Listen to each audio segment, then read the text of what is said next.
For the first time ever, I bought my first action camera. I decided on the GoPro Hero 8 Black. Previously, I did all my videos using iPhones.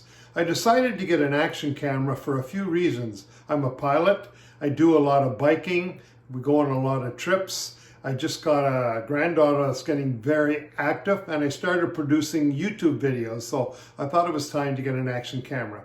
I've only had this camera for about a week, so I'd like to give you a review from a beginner's perspective. I'm not going to go into a lot of the details regarding settings, the GoPro app, etc. I'll be doing these in separate videos. I've already unboxed it, and I've been using it for a little over a week now, and I'm still learning, although I'm quite pleased with the video I'm getting so far. I paid $379 Canadian for this through Best Buy, and it just came with the basics. It was not a bundle. So basically what you get with it is the battery, a little sticky mount, a curved one, a buckle mount with the attaching screw, and the USB connecting cable. And that's it.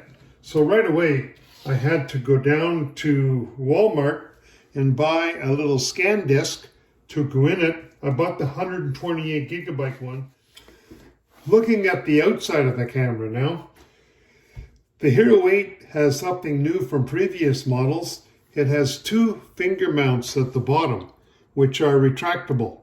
You just pull them up and push them down, and these finger mounts allow the Hero 8 to be attached to the various GoPro mounts, so you don't need a case for it anymore like the previous models. One complaint I heard is that this camera, the Hero 8, does not have a removable lens anymore, so to damage it will be quite expensive, so I must make sure I order some screen protectors. I'm just going to show you the initial setup of the camera. If you turn it sideways, we have the battery door here, and to open it, just push with your finger down. There's a little slot there, and you'll see the red, what indicates it's open, and lift up. This door also comes off. Then you take your SD card, which is very minute, to insert in the SD slot, and always put this in before you put in the battery. So you put the writing facing you, there's a little slot there, and take your fingernail and just push it down till it clicks in. That is spring loaded. And then you can take the battery and put it in with the writing facing you, the thicker part towards the bottom. It only goes in one way. Push it in, and then you can close the battery door. I find the best way to close the battery door is close it and push down with your finger here before you try to push the end piece in, and then it's closed up and it's ready to operate. To turn on your camera, you simply press the side power button here, hold it down, and your GoPro will power right up.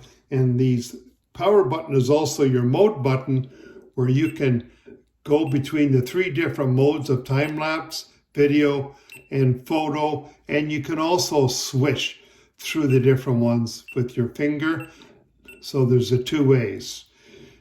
Just a quick introduction, a couple of the settings.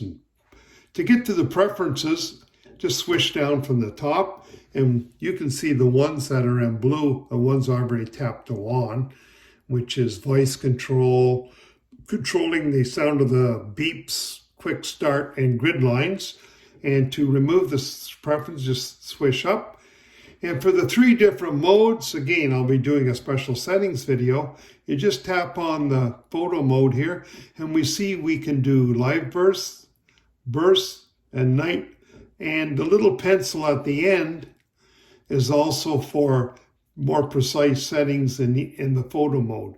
And for each of the modes, you can do the same thing. Tap on video. I have it in custom mode now, but I tap on it, and we'll see the standard, activity, cinematic, and slow-mo. And the pencil, if you tap on the pencil, it will take you to different settings which you can have on this camera. And the same thing for your time lapse. A tap on it will take you to the different settings for time-lapse and time warp, which I'll talk about in another video, and also night lapse mode. So that's a quick introduction to your settings. I hope you've enjoyed this initial review of the GoPro Hero 8 Black camera from a beginner's perspective. I plan on doing more videos on this camera from its settings, preferences, the GoPro app, and using it as a webcam. So thanks a lot for watching, and please feel free to subscribe to my channel. Thank you.